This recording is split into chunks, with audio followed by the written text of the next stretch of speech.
오늘 우리에게 주시는 하나님의 말씀은 마태복음 12장 22절부터 37절까지의 말씀입니다.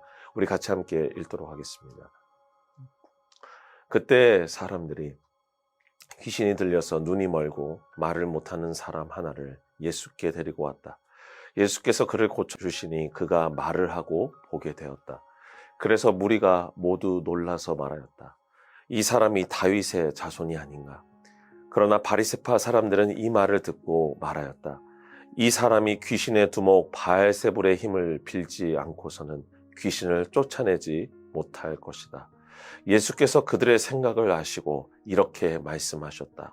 어느 나라든지 서로 갈라지면 망하고 어느 도시나 가정도 서로 갈라지면 버티지 못한다. 사탄이 사탄을 쫓아내면 스스로 갈라진 것이다. 그러면 그 나라가 어떻게 서 있겠느냐? 내가 바알세불의 힘을 빌어서 귀신을 쫓아낸다고 하면 너희의 아들들은 누구의 힘으로 귀신을 쫓아낸다는 말이냐? 그러므로 그들이야말로 너희의 재판관이 될 것이다.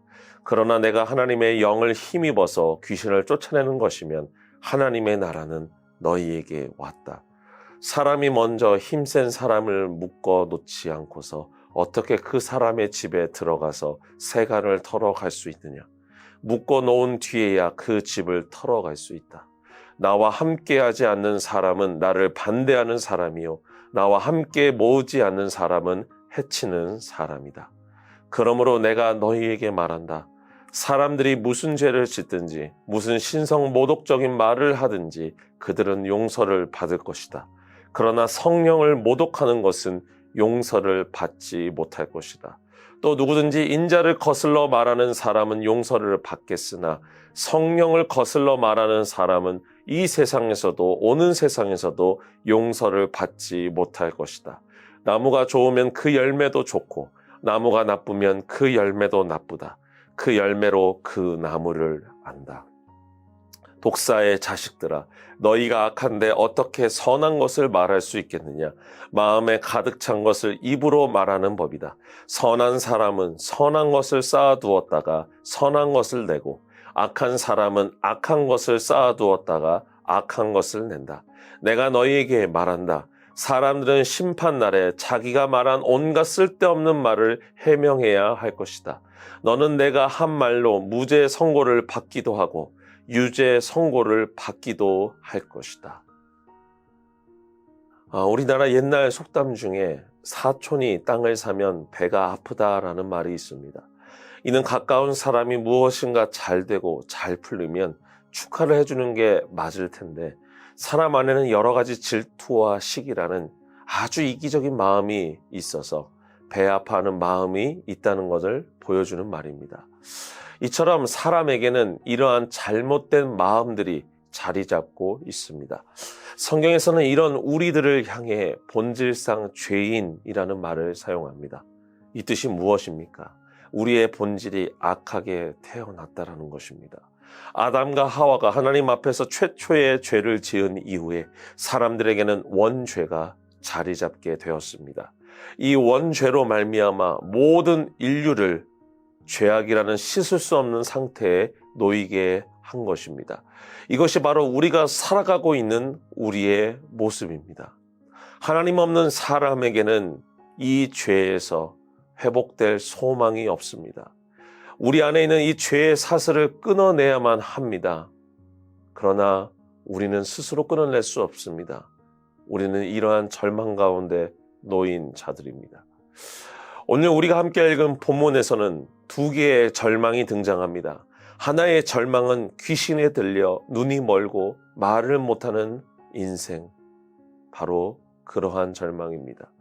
이 절망은 모든 가족들과 당사자 모두에게 크나큰 아픔을 주었습니다.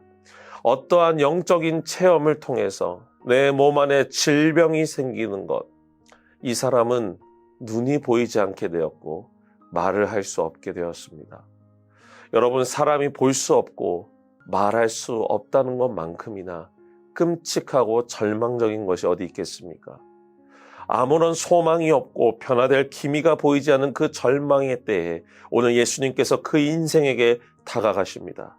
그리고 그곳에서 고통스러운 절망을 끊어내십니다. 우리 함께 22절을 같이 읽도록 하겠습니다.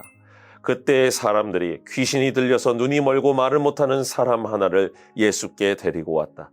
예수께서 그를 고쳐주시니 그가 말을 하고 보게 되었다. 예수께서 그를 고쳐주시니 성경은 그가 우연히 나은 것이 아니라 예수님의 정확한 때와 방법으로 회복되었다라고 말합니다. 귀신에 사로잡혀 말을 하지 못했던 그 사람이 말을 할 수 있게 되었습니다. 보이지 않았던 그 인생이 다시 볼 수 있게 되었습니다. 주님이 이 땅에 우리 곁에 오신 이후에 우리에게는 이러한 절망이 소망으로 바뀌게 된 것입니다.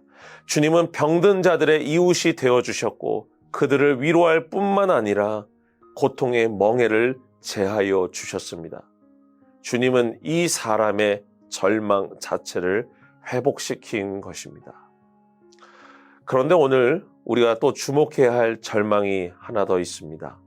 그것은 바로 이러한 기적의 현장에서 함께 감사하고 축하하고 기뻐해야 할 사람들이 오히려 악한 마음을 가지고 주님을 비난하고 평가하고 있었다는 것입니다. 우리 24절을 이어서 읽도록 하겠습니다. 그러나 바리새파 사람들은 이 말을 듣고 말하였다. 이 사람이 귀신의 두목 바알세불의 힘을 빌지 않고서는 귀신을 쫓아내지 못할 것이다. 모두가 그 자리에서 치유의 현장을 목격했습니다. 그러나 유독 이들만이, 바로 바리새파 사람들만이 이렇게 이야기합니다. 이 사람이 바알세불의 힘을 빌려서 귀신을 쫓아냈다. 예수님을 향해 이 사람이라고 말하는 그 교만함, 자신들이 예수님보다 우월하다는 그 잘못된 생각으로부터 예수님이 바알세불의 힘을 빌렸다고 말합니다. 여러분, 두 번째 절망은 바로 여기서 시작됩니다. 바리새파 사람들은 유대교에서도 특심으로 하나님을 믿는 사람들이었습니다. 그들은 율법에 대해서 정통한 자들이었고 무엇보다 그 율법을 지킴으로써 하나님의 자녀로 살아가려고 노력했던 자들이었습니다. 그런 그들에게 절망이 찾아옵니다. 그것은 바로 하나님의 아들이자 하나님 그 자체이신 예수 그리스도를 알아보지 못하는 절망입니다. 여러분, 첫 번째 절망은 예수님을 통해서 소망으로 바뀌게 되었습니다. 아무리 깊은 절망에 놓여 있다 할지라도 주님이 우리 안에 찾아오시고 우리와 함께 하신다면 주님의 때와 방법으로 우리를 회복해 주십니다. 그러나 두 번째 절망은 예수님이 그들 앞에 있었음에도 불구하고 소망으로 바꿀 수 없었습니다. 이것에 대해 주님은 이렇게 말씀하십니다. 31절과 32절입니다. 그러므로 내가 너희에게 말한다. 사람들이 무슨 죄를 짓든지 무슨 신성 모독적인 말을 하든지 그들은 용서를 받을 것이다. 그러나 성령을 모독하는 것은 용서받지 못할 것이다.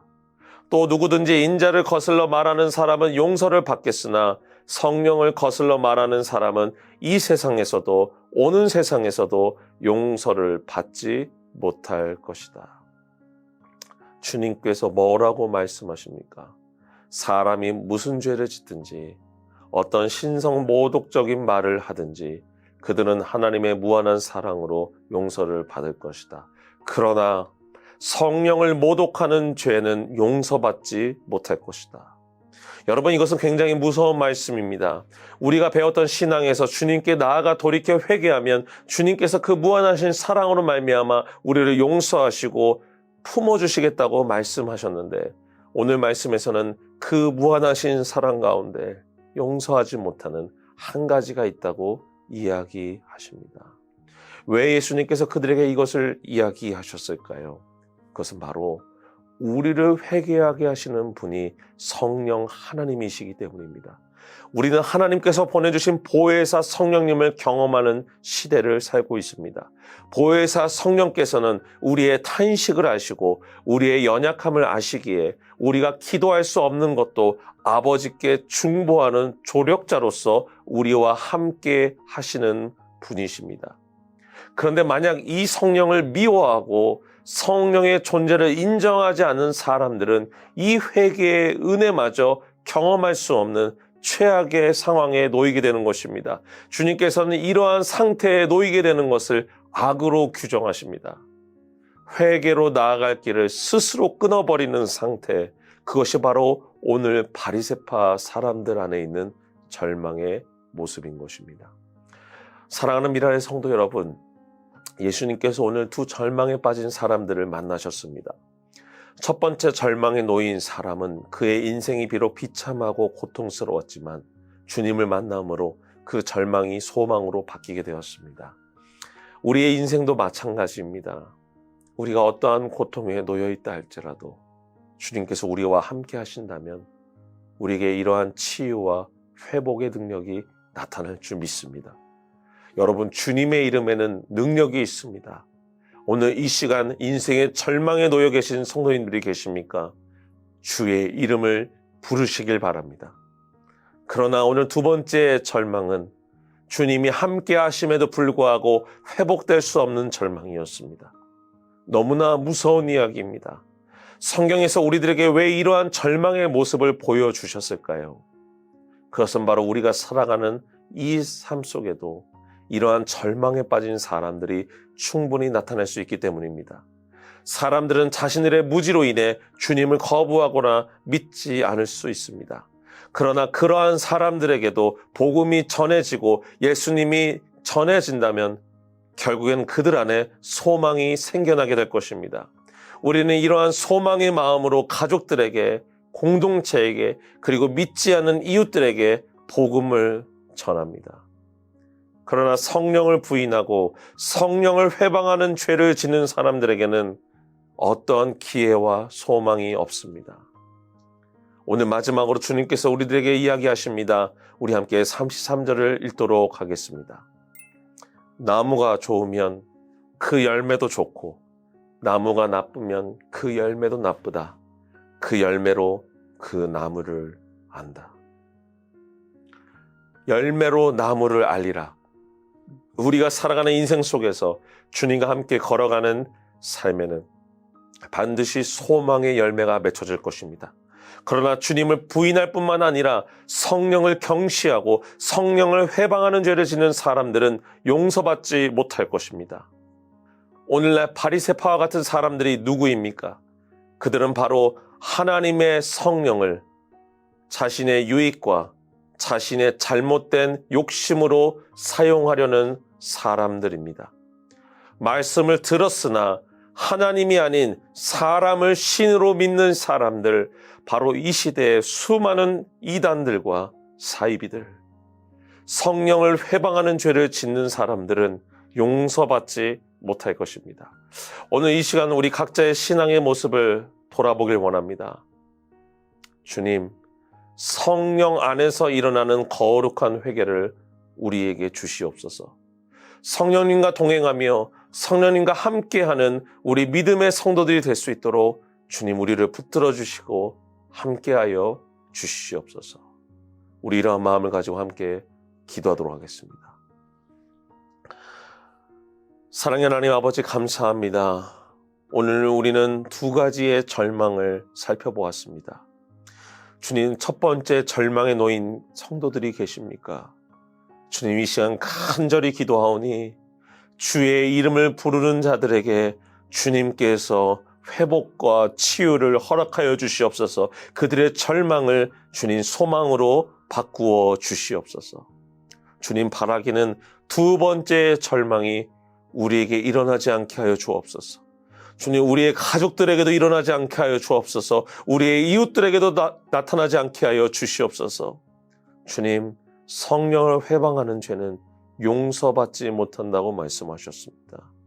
주님, 우리 안에 성령님을 환영하며 성령님께 간절히 구하는 이 믿음을 가지고 살아갈 수 있도록 주님께서 보호하시고 함께하여 주시옵소서.